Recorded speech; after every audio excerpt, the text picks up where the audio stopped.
কি চমৎকার একটা দৃশ্য দেখতে পাচ্ছেন। ধান ক্ষেতের সাথে এটাকে কি বলে, পানি উঠানের একটা ইয়া আর কি। যদিও আমার নামটা জানা নেই, কিন্তু চমৎকার একটা দৃশ্য। এই দৃশ্যগুলি আসলে সবসময় আমরা ঢাকা শহরের মানুষজন দেখতে পারি না। কিন্তু আমরা যদি একটু সময় বের করে যদি গ্রামের প্রকৃতির উদ্দেশ্যে যাই, কোথাও না কোথাও আমরা খুব সুন্দর এই ধরনের দৃশ্যগুলি দেখতে পারবো। বিশেষ করে ধানের মৌসুমে, ধান লাগানোর সময় বা ধান উঠানোর সময় এই মৌসুমটাতেই এই জিনিসটা দেখা যায় সব সময়। তো আপনারা সবাই চেষ্টা করবেন নিজেদের ব্যস্ততম সময় থেকে একটু সময় বের করে একদম প্রকৃতির কাছাকাছি চলে যাওয়া।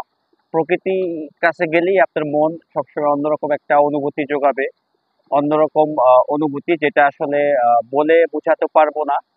তো সবসময় চেষ্টা করবেন শহরের যান্ত্রিক যে আমাদের জীবনযাত্রা আছে এই জায়গা থেকে একটু বের হয়ে একদম প্রকৃতির কাছাকাছি চলে যাওয়া। প্রকৃতির কাছে গেলেই আপনি শান্তি পাবেন, যা কিনা শহরের যান্ত্রিক জীবনে আপনি এই শান্তিটা পাবেন না। তাই চেষ্টা করবেন সময় সুযোগ করে, হয়তো অন্ততপক্ষে মাসে একবার, 15 দিনে একবার, 7 দিনে একবার, অথবা 2 মাসে একবার হলেও একদম প্রকৃতির খুব কাছাকাছি চলে যেতে। তার কারণ হচ্ছে আমরা অনেক সময় চেষ্টা করি যে অনেক দূরে যাব, কক্সবাজার যাব, সিলেট যাব, দেখা গেছে এই ধরনের বড় বড় ট্যুরের জন্য আমাদের সময় হয়ে ওঠে না। কিন্তু আমরা সেই সুখটাকেই খুব স্বল্প সময়ের মধ্যেই আমরা পেয়ে যেতে পারি যদি আমরা গ্রামীণ কোনো প্রকৃতির কাছাকাছি চলে যাই। তাহলেই দেখবেন যে আপনার কক্সবাজার যাওয়ার যেই মনোকামনাটা সেটা অনেকাংশেই কমে যাবে। ধন্যবাদ, সবাই ভালো থাকবেন।